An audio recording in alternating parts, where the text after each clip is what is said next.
আমি কলকাতায় যে ইনস্টাগ্রামে কেউ একজন ছেড়েছে যে আমি মারা গেছি। আর যদি একটা ইনস্টাগ্রাম না, ওটা হলো ইনস্টাগ্রাম।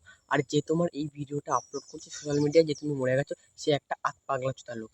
কারণ ভাই ফুড ব্লগাররা তোমাকে ছাড়া কোনো কন্টেন্ট দিতেই পারে না। আর তুমি যদি মরে যাও তাহলে ফুড ব্লগাররা কি কন্টেন্ট দেবে? তোমার কন্টেন্ট দিয়ে তো ওদের দিন চলে। এটা আমি বলছি না, এটা পাবলিকদের কথা, ঠিক আছে? আর পাবলিকদের কথা ভাই আমাকে মেনে চলতে হবে। আর রইলো ওই ফুড ব্লগার বা অন্যান্য সোশ্যাল মিডিয়া ইনফ্লুয়েন্সার যে ভিডিও আপলোড করে, তাহলে তুই পাগল চোদা। তাহলে যদি মরে যায় তাহলে তোদের কী হবে সেটাকে ভেবে দেখেছিস?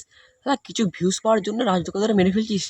সে সোশ্যাল মিডিয়া থেকে তো ওরা হেগে বেড়াচ্ছিস। আর কত হাঁকবি? একটু হাগা কমা, নাহলে নিজেরাই কোনদিন ফুটিতে পুর হয়ে যাবে। মানে রাজু, এটা নিয়ে আমার বাবা মা এদিকে সেই মানে আমার ফোনটা সুইচ অফ ছিল, ওরা সে বাড়িতে কান্নাকাটি শুরু করে দিয়েছে। আর তুই বলতো, তোর বাড়ির লোক যদি তোর মরার খবর শোনে তাহলে তার মাথা ঠিক থাকে? হ্যাঁ, মানুষ কিছু ভিউজ পাওয়ার জন্য কি জানি করতে পারে ভাই। তোরা কোন ধাতু দিয়ে তৈরি কি জানি ভাই, একটা জল জ্যান্ত মানুষকে মেরে ফেলছিস। তোদের বুদ্ধি বলে কিছু নেই নাকি? আর যে সোশ্যাল মিডিয়ায় এই ভিডিওটা আপলোড করেছে তাকে ঝেড়ে ঝেড়ে গালি দিয়ে দাও আমার কমেন্ট বক্সে, তারপর আমি দেখছি।